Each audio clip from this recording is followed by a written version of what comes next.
Hello അസ്സലാമു അലൈക്കും. എന്തൊക്കെയുണ്ട് എല്ലാവരും വർത്തമാനങ്ങളൊക്കെ സുഖം തന്നെയല്ലേ? അപ്പം 4 മണിയായിട്ടോ. അപ്പം ഞാൻ ചായ കുടിക്കാൻ വേണ്ടി ഒരുങ്ങുകയാണ്. അപ്പം 2 പഴം ഉണ്ടായിരുന്നു കേട്ടോ അതിൽ.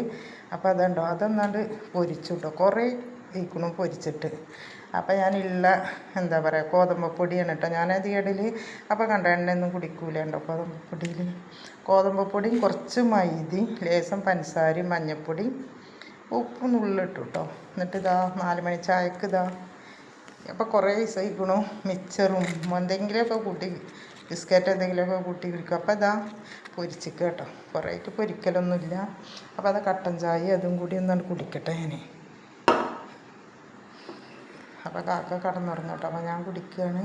അപ്പോൾ ഞങ്ങളെല്ലാവരും 4 മണി നേരത്ത് 2 പഴമൊക്കെ ഉണ്ട് വിചാരിച്ചിട്ട് പൊരിക്കാൻ നിൽക്കണ്ട. അതാണ്ട് ലേശം എന്താ പറയുക ഗോതമ്പപ്പൊടിയോ മൈദപ്പൊടിയോ എന്തെങ്കിലും അരിപ്പൊടിയോ എന്തെങ്കിലുമൊക്കെ കണ്ടിട്ടുണ്ടോ. നല്ല നന്നായിരിക്കണം കേട്ടോ. നല്ല വെള്ളമൊക്കെ ചെയ്തു. പിന്നെ എണ്ണയും കുടിക്കില്ല കേട്ടോ. നമ്മൾ ഉണ്ടാക്കുന്നത് പ്രത്യേകിച്ച് വേറെ രസമാണല്ലോ അല്ലേ. അപ്പോൾ നിങ്ങളെല്ലാവരും ഒന്ന് കണ്ടോക്ക്. ഇഷ്ടമാണെന്ന് ഒന്ന് ലൈക്കും സബ്സ്ക്രൈബും കമൻറ്റൊക്കെ ചെയ്യണേ. അപ്പോൾ ഇങ്ങനെ എന്തെങ്കിലുമൊക്കെ കുട്ടികളില്ലാച്ചിട്ട് നമ്മൾ ഇപ്പോൾ ആരെങ്കിലും വരുമ്പോഴൊക്കെ ഒരിക്കുള്ളൂ. എണ്ണ മെഴുക്ക് അധികം പോകണ്ട വിചാരിച്ചിട്ട്. അപ്പം 2 പഴം പഴുത്തിട്ട് 1/2 കിലോ കൊണ്ടിരുന്ന കേട്ടോ. അത് കുറേ ദിവസം ഇരിക്കും. അപ്പം ഇങ്ങനെ ഇടയ്ക്ക് പുഴുങ്ങും, ഇടയ്ക്ക് ഞാൻ ഇങ്ങനെ ഉണ്ടാക്കല. അപ്പം അധികം ഉണ്ടാക്കലില്ല. അപ്പം ഇന്ന് ഉണ്ടാക്കിയതാണ്. അപ്പം ലൈക്കും സബ്സ്ക്രൈബും കമൻറ്റും ഒക്കെ ചെയ്യാൻ മറക്കണ്ട കേട്ടോ.